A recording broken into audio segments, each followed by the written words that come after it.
Hello and welcome once again.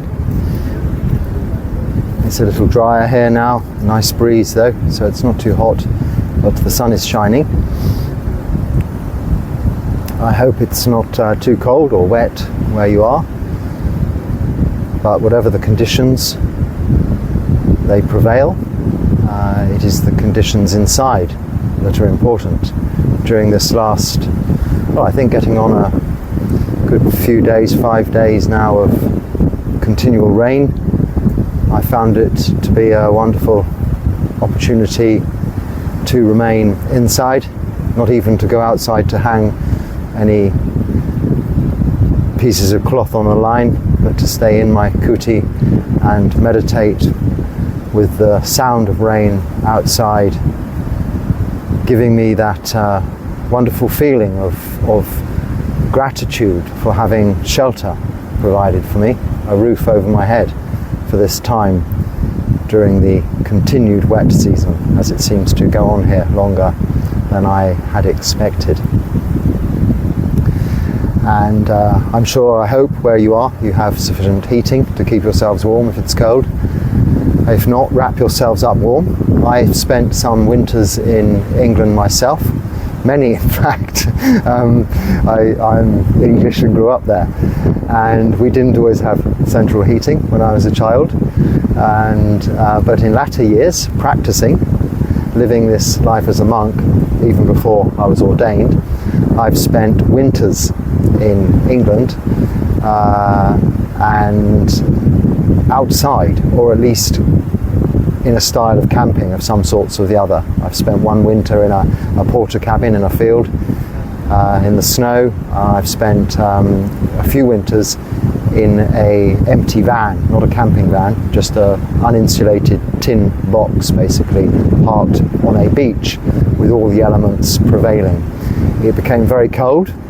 I had no real heating. I did have a gas fire, but it was only to be used to take the edge off and then turned off, because as you probably know, you can't really have gas fires in tin boxes because of the carbon monoxide issue.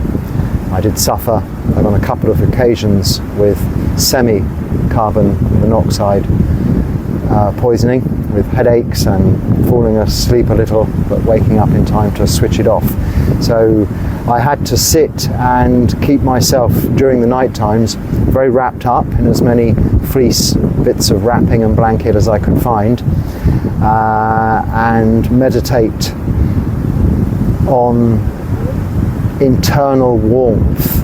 Now there are some traditions in the Tibetan traditions and the Himalayan traditions where it can become very cold, where you can practice this practice of tumo, which is something that I'd read about in a book. So I used this, employed this tactic to really focus on the warmth inside that is there, because our bodies do maintain a consistent temperature, rather than being distracted by the extreme cold outside, which it was. It went down to -5 on very many nights and weeks, in fact, whilst I was staying on that particular beach in that particular van one winter.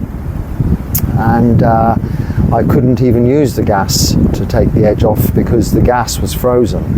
My water was frozen, so I had nothing to drink by way of hot drinks, because I couldn't, there's nothing, no facilities there for such. So I just had to focus on the warmth that is there inside. And it's remarkable how, if you do just bring your conscious awareness to that and that alone, internal heat, and you can really notice the breath, because it's so cold when it comes in, freezing your nostrils. When you exhale, it has reached the temperature of your body. So you want to hold it in for some time, and then once the breath has reached the temperature of your body, hold it there for a little while, not to exhaust yourself, but just so as you are keeping the heat in your body for as long as possible before you exhale and inhale cold air. And this was a practice that I had many hours, days and nights doing. The nights were mainly the time for this, because it was impossible, well, not impossible, it was easy to fall asleep, but you could die of hypothermia.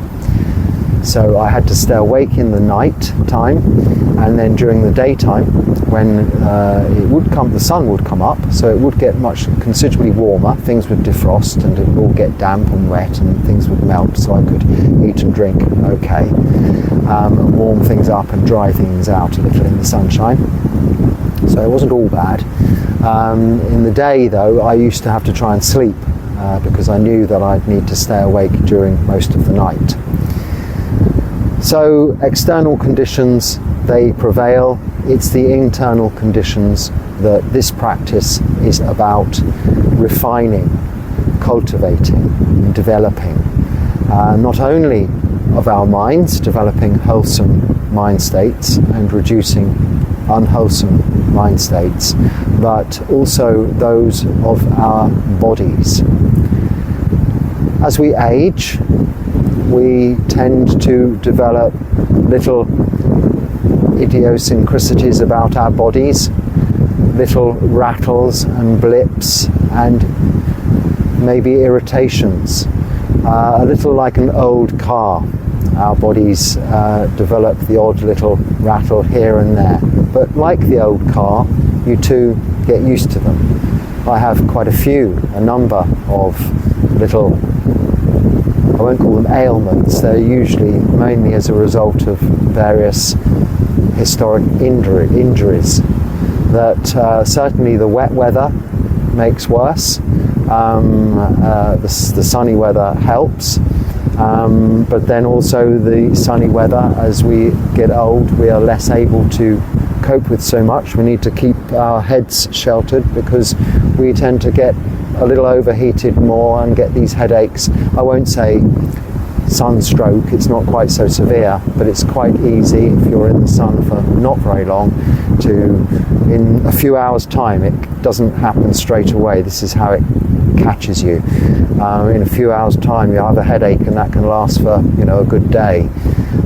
So something I've noticed as I've got older, that when I was younger, running around on sunny beaches was never a problem.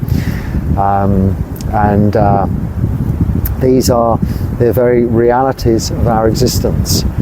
I was in touch with my folks at home, my mother and my sister. That's about as far as it goes with regards to contact with my folks at home. My children, my 3 sons, are grown up and they take care of themselves. So occasionally we'll have a communication, but not so often.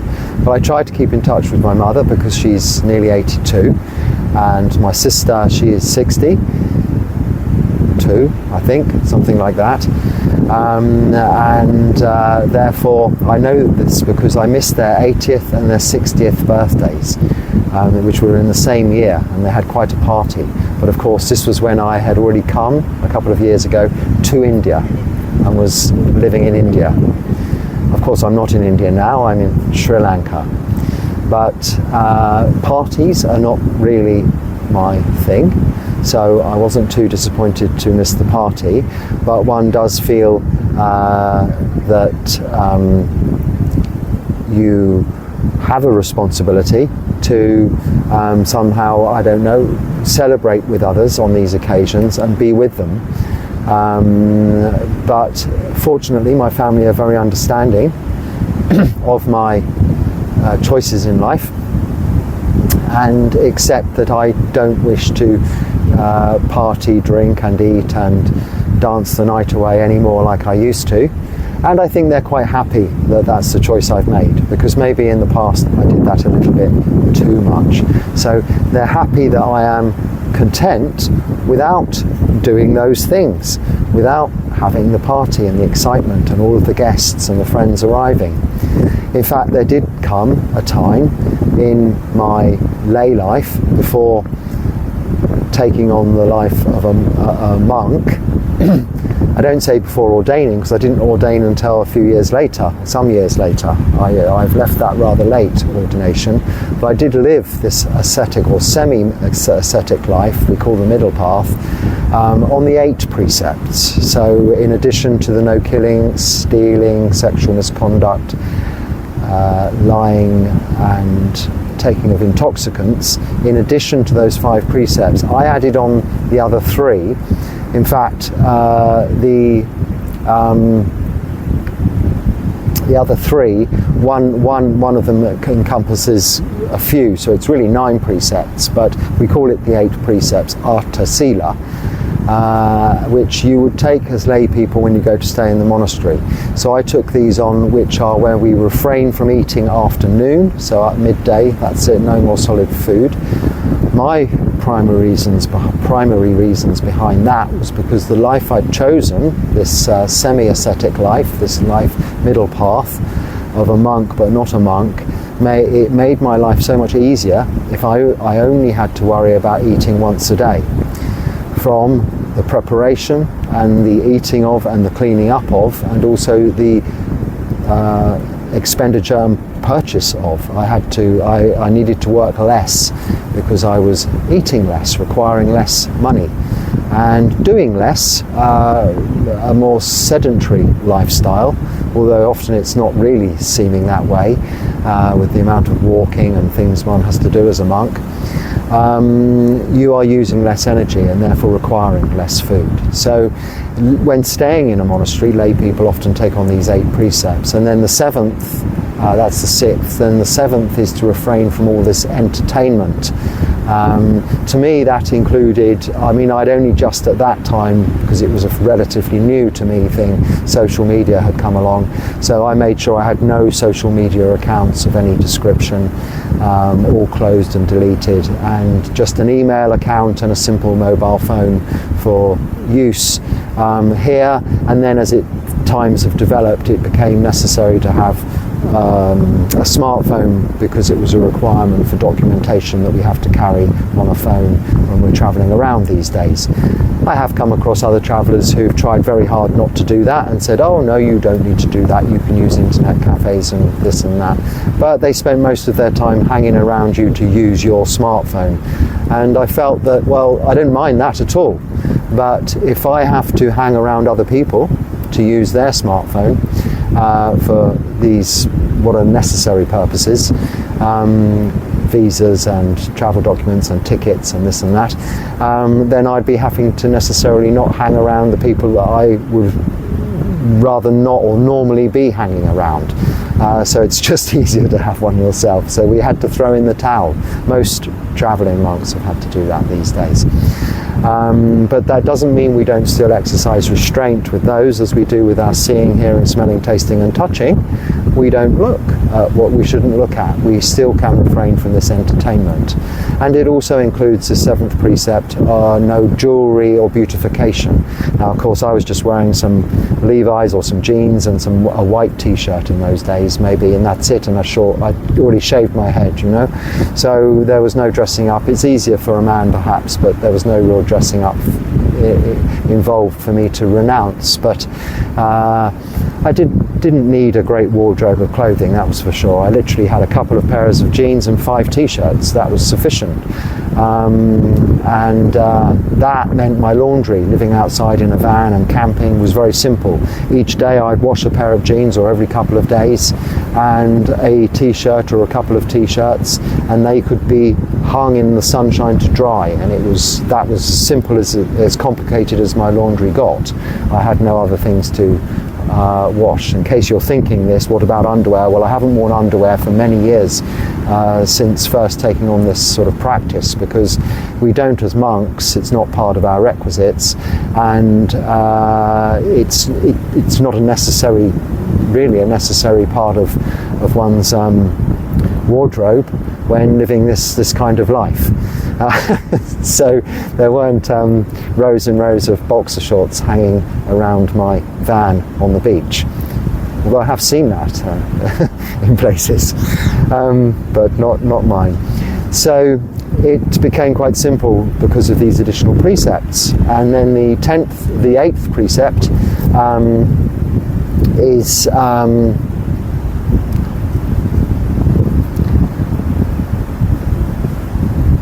my mind's gone completely blank. on that one. I should have said the third precept changes from refraining from sexual misconduct to celibacy. Number 6 is no eating in the afternoon. Number 7, and I've remembered the 8th now, is no entertainment, beautification, and this, that, and the other. And number 8 is no sleeping in a high and luxurious bed. Well, I wasn't anyway. I was sleeping on the floor of this van, and I had been sleeping on the floor of monastery kutis and monastery dormitories, or floors wherever I could. A floor of an airport's been often a place where I've slept, and also floors of railway stations during my travelling. So I've become quite used to the floor by then, and have ever since. So that was never a problem. But I did also take this to expand upon it, to not ever really sitting in comfortable chairs where possible. There are occasions when you're required to, and as a result of having sat on the floor like this for so long, when I'm required to sit in a comfortable chair, I do find it rather uncomfortable.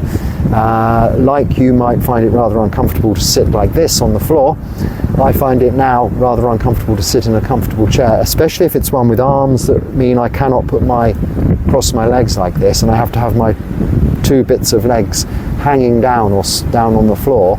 I do find this rather unsatisfactory way to sit, and when required, on very few occasions that I have had to do so, to actually eat like this.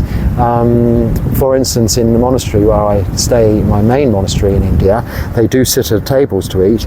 I find that very awkward. I put my legs on this, I get a chair without arms, they have one of these plastic chairs, but the ones without the arms, and I sit like this on the chair, and I put my bowl on my lap.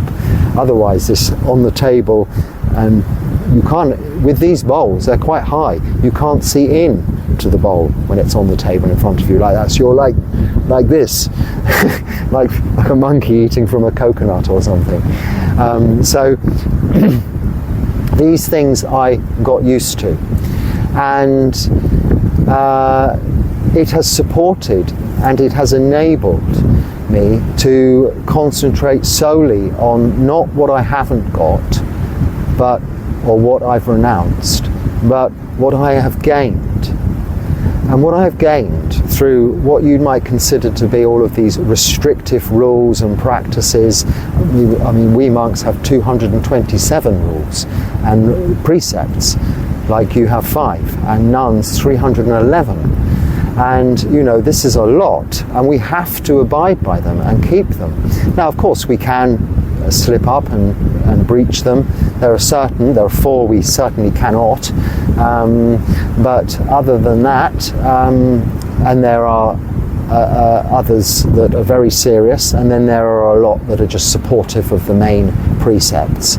I won't go into them all, but they're along the same lines as your 5 precepts. Then these 8 precepts that we add on to turning the 3rd into celibacy, and the additional 3 are supportive of the practice. So they're not really rules. They're not saying do not do this because it's naughty, because there's nothing wrong with entertainment, there's nothing wrong with eating in the afternoon, but it's to help us with our practice. So I found that very supportive. This is why I was so very easily drawn into taking 10 precepts, which is when actually the 8th becomes 2, so it becomes entertainment and beautification are separated, and the 10th is no using money. I was delighted to take that one on because it meant I had no money worries ever again. Of course, we have worries. We sometimes cannot eat, cannot have somewhere to stay, but that's never happened. Yes, I have gone for a day or maybe even 2 when I have had nothing offered to me by way of a really good nourishing meal, but something has come along, a warm drink, some soup or something. Maybe it's come at the wrong time and I've had to use real extra powers of endurance, let's say, not to have that food because I haven't eaten for one day, and then some food comes along in the afternoon of the following day. What do? Can I wait until dawn the next day, or will I die? If I felt there was any danger of my health, then it's okay, I would have eaten, but I wasn't experiencing any ill effects of having only fasted for, let's say, 24 hours, not voluntarily, but as a result of being offered no food. I just felt a little faint. So I chose not to take food on that occasion, and that was perhaps one of the only or very few occasions that this has ever really happened to me. So going through to the next day has helped practice that discipline, and then food has come along. So money worries has never been really an issue, but a great freedom not to be having to deal with concerns of cost of things and having enough, running out, and of course going to work to actually earn the money that you would be needing to spend.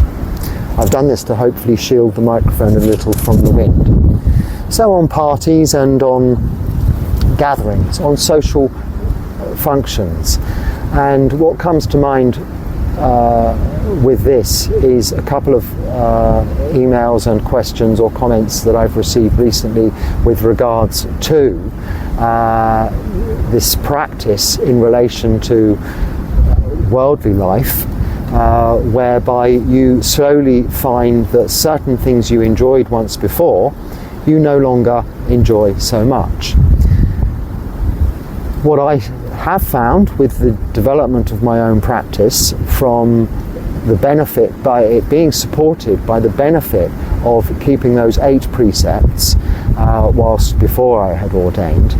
So without the support of a sangha, my sangha in terms of teachers, monks that I could speak to, but I wasn't part of them. I was a lay person, but practicing, living like a monk outside of a monastery in lay life as a lay person, still using money and still having to do a little bit of work to keep things going. So what I learned, however, by keeping the 8 precepts, my practice intensified, deepened, and became so much more relaxed, comfortable, part of my day, part of me, and a very enjoyable aspect of my life.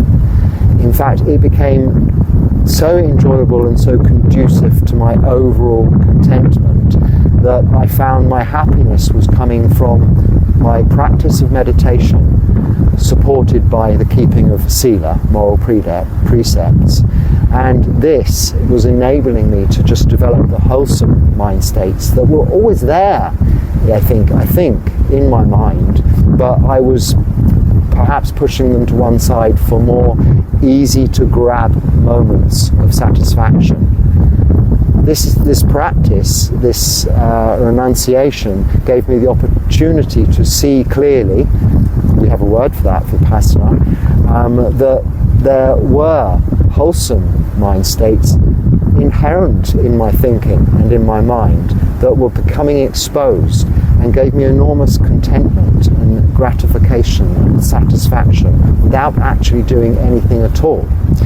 So I remember I went to this sheep fair. That may sound like a strange thing. It was a place, a thing. It might not be the right name for it actually, but this is what I would call it. It was a place where all these farmer types get together. I was quite into rural living and communities and farming, even hunting, shooting, fishing. Not the hunting of foxes, I never did that, but going out to the countryside with rural pursuits was part of my life a long, long time ago. I refer to it as a previous life within this life, not at all what I do now. But I went to this sheep fair, and what was that? Well, it was one of these things where they have all these collie dogs, those black and white dogs, which I remember quite well because back in my estate agent's day, I remember I got bitten quite nastily by one. It jumped over a dog guard into the hallway from the kitchen and bit my leg and wouldn't let go. And I remember that dog's sharp teeth to this day because I had to have stitches. And in England, rabies and things like that are an issue, so that wasn't something I was concerned about. But I remember these collie dogs, but nothing wrong with these dogs. But I went to this function where you have all these collie dogs rounding up sheep, like farmers do. That's how they have one collie dog trained very well with a whistle to round up all these sheep. And it was quite a spectacle of a day with all these tents with different beers and ciders and cakes and pies and all these bacon rolls and hot dogs and barbecues going on. A very nice, wonderful occasion. And I was looking around, and I was standing there on this Sunday morning, and it was a beautiful day, sunny. It was a lovely, beautiful event. If you like rural pursuits, you couldn't wish for a better event. We were with an exhibitor, so we had all the right places, all the nice places to go, and the nice tents, and a very lovely sort of day, if you like that sort of thing. And I very much used to like that sort of thing. But suddenly this feeling came over me, and I suppose to some extent it was quite overwhelming. That really, what is this? Was before before I'd really intensified my practice and was just moving towards this life of renunciation on the 8 precepts. And I thought, what is the point of all this? It's wonderful, it looks beautiful, and yes, there's a very practical and functional aspect of the herding sheep, but that goes on anyway. Why are we all getting together to celebrate on this occasion one dog's ability over another in this training and in this aspect of their canine lives? And it became very apparent to me that I wasn't really enjoying this event as much as I might have previously, and really would prefer to just go back and sit and do absolutely nothing. Now, I could, of course, just sit there and do absolutely nothing, but people would come and talk to you and make polite conversation. In fact, if you do this on those kind of occasions, more often than not, they will say, "Are you okay? Are you sure? Can I get you anything?" Because they'd think you're unwell if you're not joining in all of the gaiety and fun. And this had come about really as a result of my practice so far, and I found that what was developing was this disenchantment. The Pali word for that is niboda, and disenchantment isn't a disliking, it's just I'm not so excited by sheep fairs, going to the cinema, or going out clubbing, or going to meet my friends at the pub or the bar, or all of these things anymore, parties and such like. And when one has developed that practice that gives you contentment outside of those grabbable, instantly gratifying forms of satisfaction, then it's very hard to get back into being excited by those things that formerly interested you. Now, the 2 messages or emails I had were, one, that somebody is really seeing they see the fakeness in their life and others' lives, but they were wording it very much from a critical point of view, and that is quite a negative perception of what is happening. One should see it as a positive development and not have a negative view of others who continue to enjoy such events and instant gratification, but to have mudita. It comes always back to developing these 4 Brahma Viharas: metta, loving kindness; karuna, compassion; mudita, joy for others. This is where this one comes into play; and equanimity, which is upekkha. Because if you develop mudita, if you have mudita, you can still appreciate other people enjoying what they are doing. It's wholesome activities, there's nothing wrong with it or immoral after all. So let them enjoy that, and also you can have some a little, not in a sympathetic way, but a little compassion for them that they perhaps don't have the ability or the knowledge of Dharma that you may have to have satisfaction and contentment from little else other than sitting quietly watching the breath. So you can have a little compassion that not all beings have that ability or interest, whereas you do. You've had that opportunity.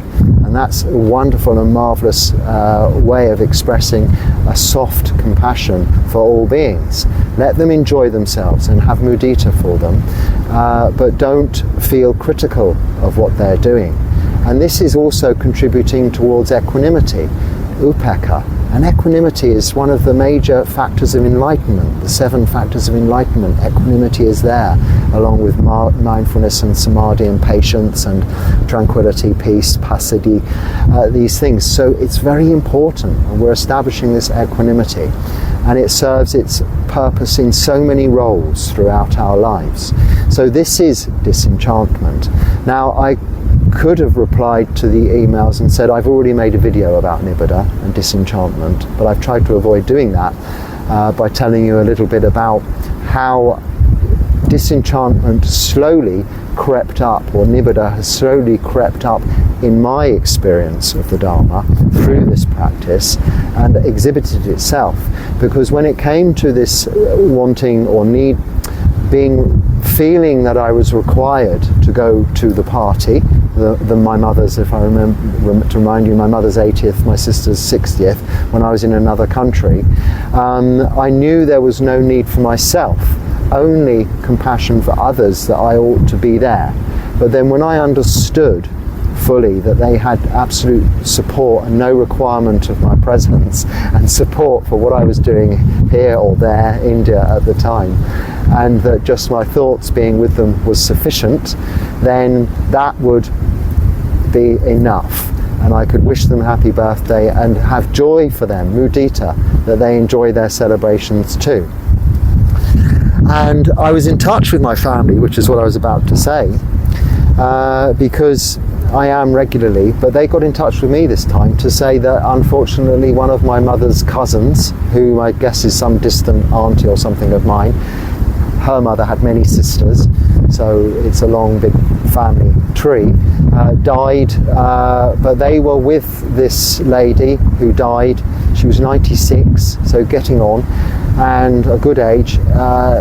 The other cousins and my mother were with the lady when she died. They'd gone quite a long way to go and stay overnight in a hotel near where she lived, to visit her in her nursing home, and she died.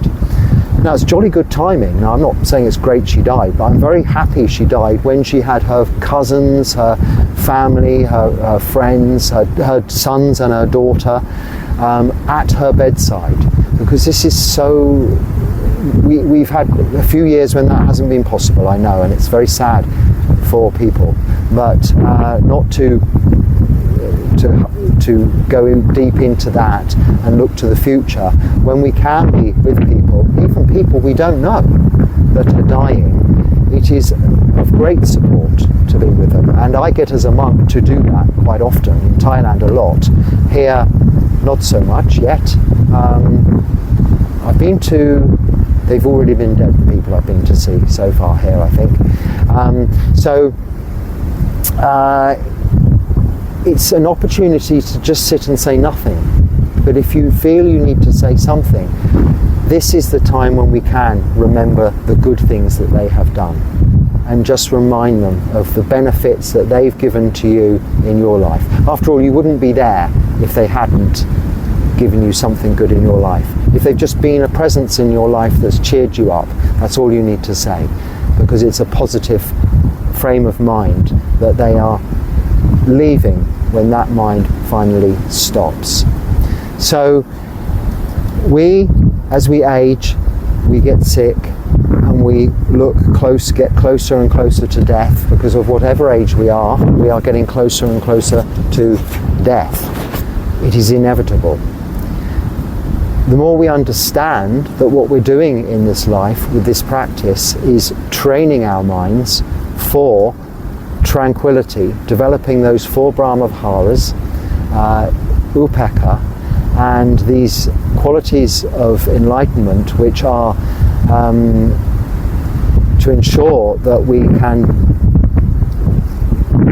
rest whilst we're dying, rest with equanimity, not rest in peace after we've died, but face our imminent demise, not with shock and fear, but with reassurance that that is to be expected. It is inevitable. It is what happens. So throughout our lives with this practice, this understanding, this Marananusati, contemplation of death, as an integral part of our practice, and especially as monks as an integral part of our practice, we are constantly reminded of this fact. And it fuels our sense of urgency to practice.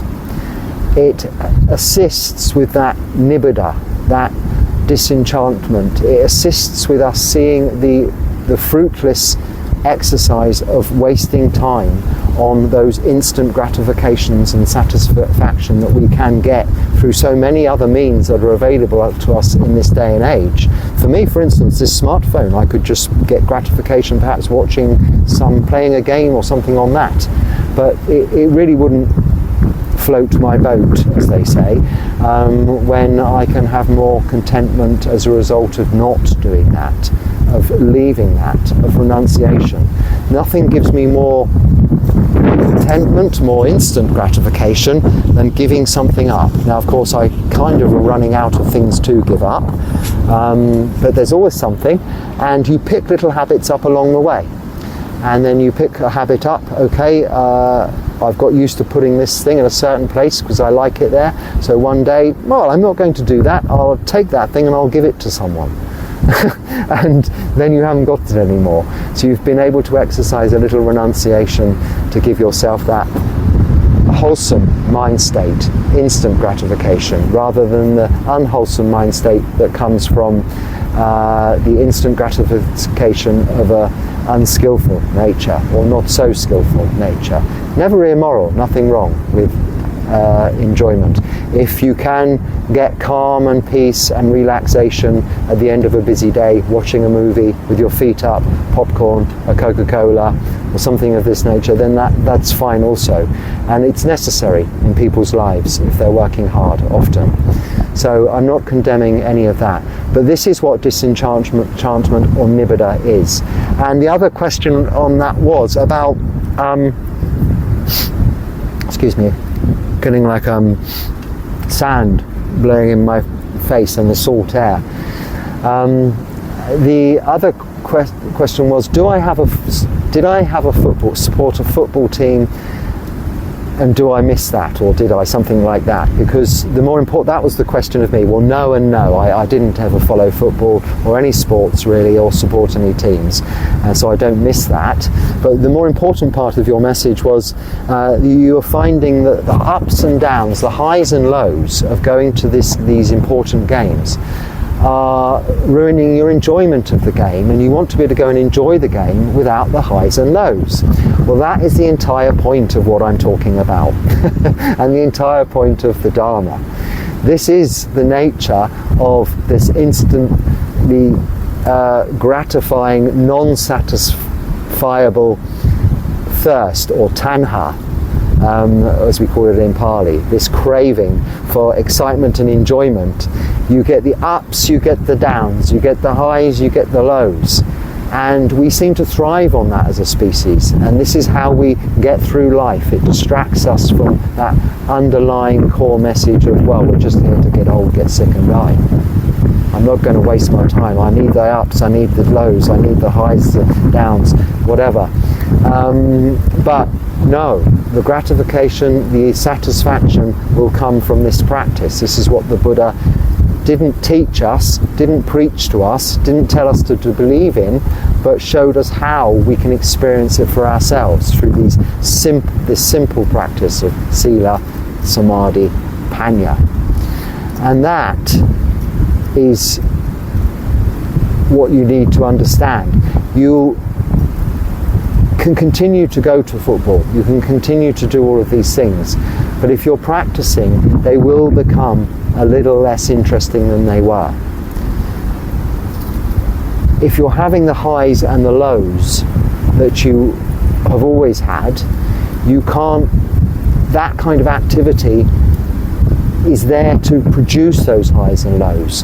We wouldn't go and watch a movie if it had nothing happening in it of any interest. We go to watch a movie for either being scared, excited, aroused, made to laugh, made to cry.